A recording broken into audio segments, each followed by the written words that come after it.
ඔයාලා නිකමට හිතලා බලන්න ජාන වෙනස් කරපු මකුළුවෙක් ඇවිල්ලා ඔයාලව කෑවොත් හරියට මේ ස්පයිඩර්මෑන් මූවි එකේ වගේ ඊට පස්සේ ඔයාලට තිබිච්ච නැති හැකියාවන් ඔයාලට ආවොත් හරියට මිත්ති ටිකේ නගින්න පුළුවන් වෙනවා වගේ අතෙන් අපුඩු දැල් විදලා නෙළුම් කුළුනේ උඩටම නගින්න පුළුවන් වෙනවා වගේ මේ වගේ ඔයාට තිබ්බේ නැති සුපර් පවර්ස් ඔයාලට ආවොත් මොන වගේ තියෙයිද? හරියට සයිෆයි මූවි එකක් වගේ නේද? මං ඔයාලට කිව්වොත් ජීවය එහෙමට නැත්තම් ලයිෆ් එක රීප්‍රෝග්‍රෑම් කරන්න පුළුවන්. එහෙමත් නැත්තම් තියෙන ලක්ෂණ වෙනස් කරලා අලුත් ලක්ෂණ ජීවීන්ට ලබා දෙන්න පුළුවන්. ඔයාලා මාව විශ්වාස කරනවද? මේ විශේෂ ශාස්ත්‍රයට කියන්නේ සින්තටික් බයොලොජි කියලා. ඉතින් මොකක්ද මේ සින්තටික් බයොලොජි කියන්නේ? අපි හැමෝම අහලා තියෙන DNA කියන අණුව තමයි ජීවීන් විදිහට හැම සතෙක්ටම එහෙම නැත්නම් හැම ශාකයකම ජීවය පිළිබඳ තියෙන ලක්ෂණ ටික ගබඩා කරලා තියෙනවා. හරියටම කියනවා නම් ඔයාගේ ඇස්වල පාට, ඔයාගේ උස, ඔයා කතා බහ කරන විදිය, ශාක ගැන හිතලා බැලුවොත් ඒවයි මල්වල පාට, ශාකවල උස, අතු බෙදෙනවද නැද්ද වගේ ලක්ෂණ මේ හැම දේම ලියලා ගබඩා කරලා තියෙන්නේ DNA කියන අණුව. හරි. ඉතින් අපිට පුළුවන් නම් මේ ලක්ෂණ අපිට ඕන විදිහට වෙනස් කරගන්න. අපිට හැකියාව ලැබෙනවා ජීවිත නැති අලුත් ලක්ෂණ ලබා දෙන්න. ඉතින් කොහොමද මේක කරන්නේ? DNA කියන අණුව ගැන හිතන්න හරියට මේ ලෙගෝ සෙට් එකක් කියලා. පොඩිපොඩි ලෙගෝ බ්ලොක්ස් ඇසෙම්බල් කරලා අලුත් ස්ට්‍රක්චර්ස් හදන්න පුළුවන් වගේ ජාන ඉංජිනේරු විද්‍යාඥයාට පුළුවන්කම තියෙනවා පොඩි DNA පීසස් එකට ඇසෙම්බල් කරලා ජීවීන්ට නැති ඉන්ෆර්මේෂන් හදාගන්න. ඉතින් මේ අලුතෙන් හදාගන්න DNA වලින් පුළුවන් ජීවියෙක්ව රීප්‍රෝග්‍රෑම් කරන්න. එහෙම නැත්නම් ජීවියෙක්ව රීඩිසයින් කරගන්න. අපිට පුළුවන් නම් කවදා හරි රැට ආලෝකය දෙන ගස් හදලා විදුලිය නැතුව අපේ පෘථිවි ආලෝකමත් කරගන්න. අපිට පුළුවන් නම් සත්තු මරන්නේ නැතුව මස් කන්න විදියක් හදාගන්න. අපි මේ විසික් කරන පොලිතින් ප්ලාස්ටික් කන්න පුළුවන් විදිහේ බැක්ටීරියාවක් ජෙනටිකලි ඉන්ජිනේර් කරලා හදාගන්න පුළුවන්. අපිට පුළුවන් නම් අපේම ඇගේ තියෙන සෛල ටිකක් අරගෙන අපේ ඇගේ තියෙන හැදිලා තියෙන පිළිකා සෛල මරන්න පුරුදු කරන්න.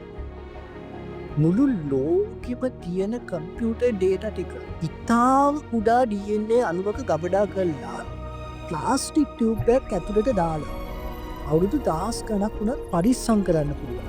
ඒ විතරක් නෙමෙයි, ඔයාලගේ ගෙදර ඉන්න බලු පැටියව හැමදාම තියාගන්න පුළුවන්. ඉස්සරහට හම්බ වෙන්න ඉන්න ඔයාගේ බබාව ජාන වෙනස් කරලා ඔයාට ඕන විදිහකට හදාගන්න පුළුවන්. මේ ලෝකෙ කොයි වගේ තැනක් වෙලා තියෙද?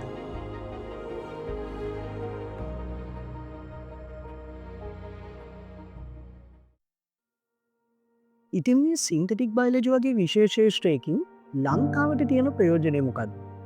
මම උදාහරණ 3ක් අරන් පැහැදිලි කරන්නම්. අපිට පුළුවන් නම් මේ ලංකාවේ තියෙන ඩෙන්ගු ප්‍රශ්න විසඳන්න.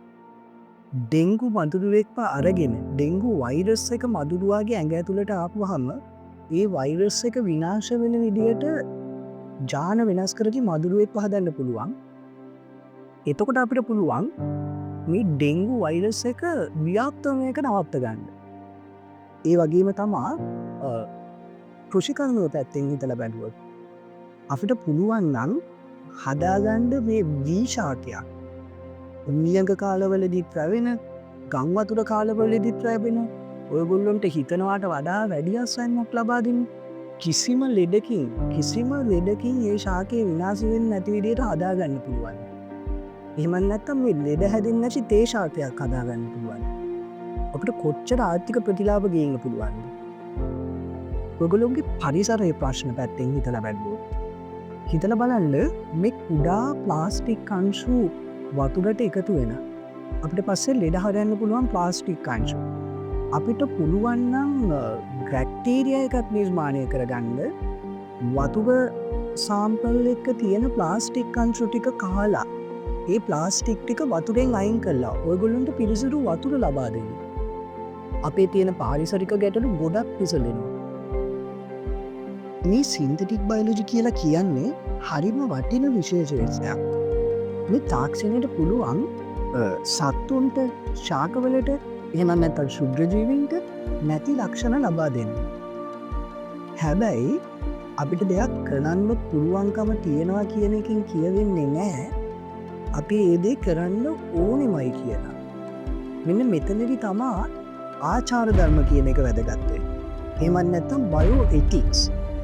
මොකද විද්‍යාඥයෝ මේ හැම දෙයක්ම කරන්නේ මිනිස්සුන්ගේ හබතු උදෙසා. එතකොට මිනිස්සුන්ට හානි වෙන දේවල් සින්තටික් බයොලොජිස්ලා කරන්නේත් නැහැ.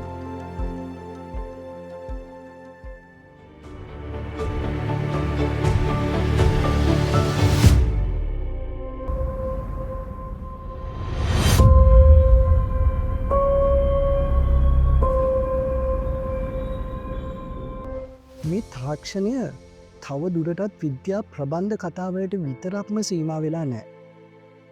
ස්වභාව ධර්මය විත්සින් ජීවයේ ගැඹුරුම තැනක ජීවය පිළිබඳ වැදගත්ම ලක්ෂණ ටිකක් අනුවක ලියලා ගබඩා කරලා තියෙද්දී ඒකට බලපෑම් කරන්න පුළුවන් හැකියාව අපිට දැන් තියෙනවා. ඉතින් මේ හැකියාවත් සමග මානව පරිණාමයේ අනාගතය කොයි වගේ දිශාවකට යයිද?